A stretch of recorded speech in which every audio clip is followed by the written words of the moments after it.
Assalamualaikum warahmatullahi wabarakatuh. Nama saya Elizabeth Hamayanti, saya dari Prodi Studi Agama semester 3. Di sini saya akan menjelaskan tentang diskriminasi terhadap agama non-muslim dan munasabah, asbabun nuzul, dan skuralisme agama. Yang pertama, diskriminasi terhadap agama non-muslim. Kita sebagai muslim dalam menjalin hubungan terhadap non-muslim dengan menghilangkan rasa atau sikap diskriminasi terhadapnya. Terkait hal itu telah tertuang dalam ayat Al-Quran sebagai berikut. Sebagai muslim dianjurkan memiliki rasa saling mengenal dan saling menghargai satu sama lain. Sebagai muslim yang memiliki sikap baik dan adil. Ayat-ayat tentang saling menghargai dan saling mengenal diantaranya tertuang dalam Quran Surat Muhammad ayat 30 yang artinya, dan kalau kami menghendaki, niscaya kami tunjukkan mereka kepadamu, sehingga kamu benar-benar dapat mengenal mereka dengan tanda-tandanya, dan kamu benar-benar akan mengenal mereka dari kiasan-kiasan perkataan mereka. Dan Allah mengetahui perbuatan-perbuatan kamu.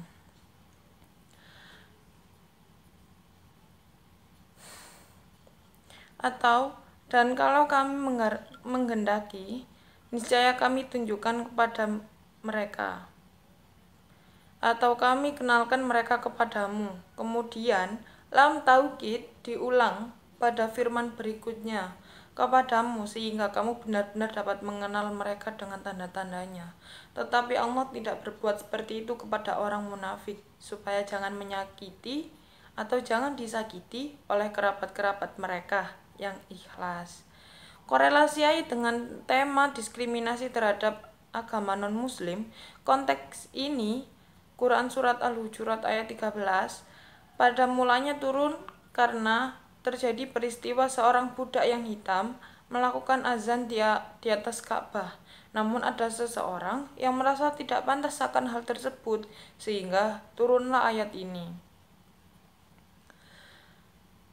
Sebagai penegasan bahwa dalam Islam tidak ada diskriminasi sesama manusia, baik dari segi suku, bangsa, ras, serta agama.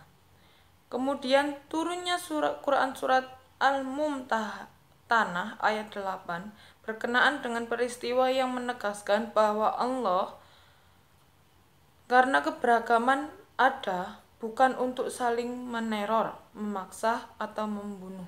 Begitu pula, Al-Quran tidak hanya sekedar menghimbau umat Islam agar bersikap toleran, yang dianggap sebagai syarat mutlak bagi kehidupan yang damai, tetapi meminta komitmen mereka agar saling mengenal, menghargai, berbuat baik, dan adil.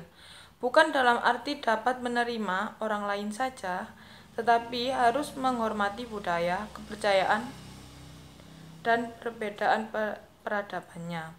Hal yang dimaksud firman Allah Surat Al-Hujurat ayat 13 dan Al-Mumtahanah ayat 8. Yang kedua, saya akan menjelaskan tentang munasabah, asbabun nuzul, dan sekuralisme agama. Munasabah adalah pengetahuan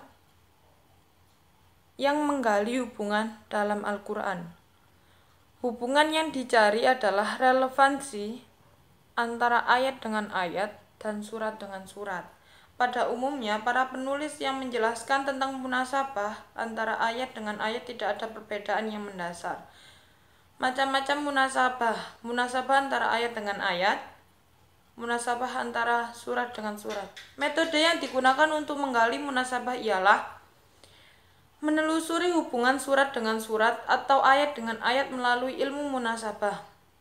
Memerlukan perhatian atau segi-segi khusus yang dimiliki. Upaya ini tidak mudah untuk dilakukan tanpa adanya seseorang yang memiliki keahlian di bidangnya.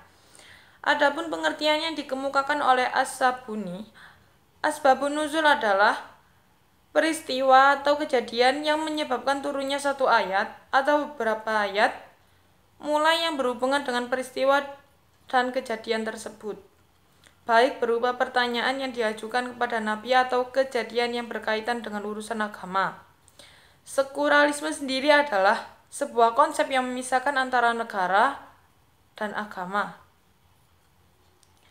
atau state and religion, yaitu bahwa negara merupakan lembaga yang mengurusi tatanan hidup yang bersifat duniawi dan tidak ada hubungannya dengan yang berbau akhirat. Sedangkan agama adalah lembaga yang hanya mengatur hubungan manusia dengan hal-hal yang bersifat metafisis dan bersifat spiritual, seperti hubungan manusia dengan Tuhan.